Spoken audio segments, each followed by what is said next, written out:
You know, in baseball, one of the hardest things to hit, most beautiful things to watch, is a good knuckleball, especially if it's executed correctly.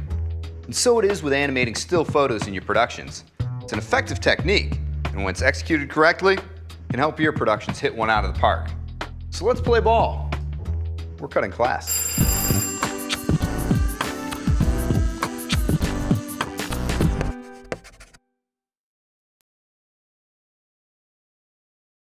Still images can do so much more than sit all by their lonesome in a slideshow.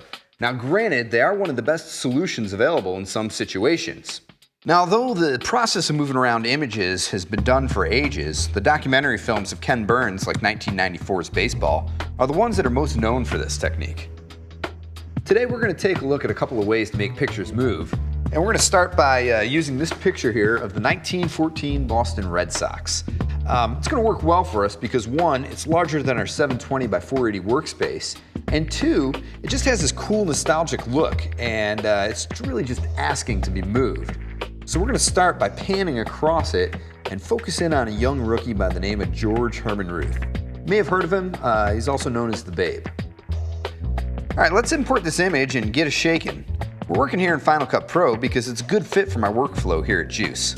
How you move a pic will vary depending on what editing app you're using, but really the principles are all quite the same, and we're going to do it today by using keyframes. Now if you find yourself asking the question, what's a keyframe, you may want to check out this film from our educational archives. What's a keyframe?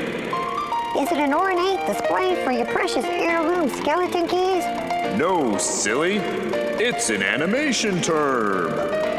Animation? Wow! It refers to the essential drawings that define the start and end of any smooth transition. In the advanced technological world of video editing, it refers to the marked frames at the beginning and end of the change in any property of the video image. A good thing about using a large image like this is I can move the picture around and reveal certain portions while keeping other parts hidden. And I can do this without upscaling it, which is going to cause some nasty looking artifacts and jaggies. Alrighty, after placing my still into my timeline and timing it to length, I'm going to align my playhead with the first frame of my footage. Having my image selected, I'll go into its motion controls. Here I want to scale and position how I want it to look at the beginning.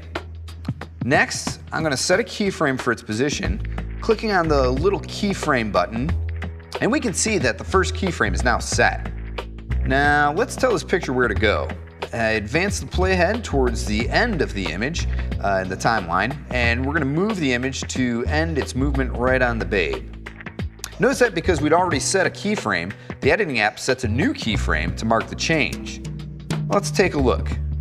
Simple, basic motion, but it's kind of out of whack. Look how it comes to a screeching halt on Babe Ruth. What we need to do here is an ease adjustment, and this gives our keyframe property a smooth motion. It just kind of slides into place. It eases in, hence the ease adjustment. We're going to use the necessary but seldom talked about cousin of the pen tool, the smooth point tool. Some apps may call it a convert point tool or a convert vertex tool. Either way, it's going to work the same. Now looking at our image in the canvas window, this is in a sense our workspace or tabletop. We have a motion path on our photo, and it's marked by a line with small gray dots and a big green one at the end. Now the little gray ones tell us the different position of the photo over time, and the big green one is our keyframe. To ease adjust this keyframe, I'm going to click on it and notice how a larger gray dot appears along the image's motion path. This is our handle that allows us to ease adjust the image's movement by moving it in and out, as well as the shape of our motion path, if we so desire.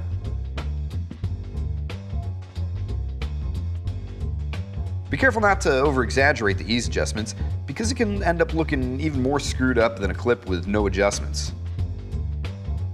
It's real easy to put arbitrary random motion on a clip just for kicks, but don't do that, because you don't want the motion to distract your viewer from what you really want to lead and pull their eye through and show them in the image. Okay, we're going to keep this moving and go to our second technique now, which some people have coined as 2.5D. And it can be a lot of fun because it allows you to rewrite history if you want to. We're going to take the picture and separate it into its elements and animate those in three-dimensional space, creating our own scene. Let's prep our images in Adobe Photoshop by cutting out each player individually. I'll make a copy of my image and then use the Quick Mask tool to quickly paint over each player, masking them out from their background. Now I'm going to do this with each player, placing each on their own layer. Now I need to make a background without any players in it. I'll do this with my clone stamp tool, tediously going along until I've cleaned everyone out. Time to set the stage for the animation. Let's bring the Photoshop PSD file into After Effects as a composition with cropped layers. We'll make a new composition set to the length that we want for the final shot. Now let's place the background into the comp and set it as a 3D layer, following this up by placing the players in as 3D layers as well. Now I want to space the players out, placing them on the same vertical y-axis, but spacing them out across the horizontal x-axis and at varying depths along the z-axis. What we have here is layout that's very similar to our scene in After Effects. Notice that the players are all at the same vertical height, but they're spread out across our two horizontal axes, the x and the z, which gives the scene its depth. Now, we're not going to actually animate any of the players or the background. Instead, we're going to add a camera in After Effects and animate its movement as it trucks across the front of the scene, revealing what we want the viewer to see.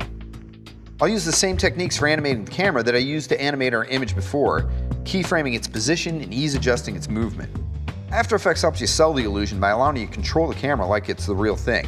You get to play with the depth of field, giving a nice blur to the background objects. It's a pretty sweet little trick, and you don't have to use a complex image if you don't want to.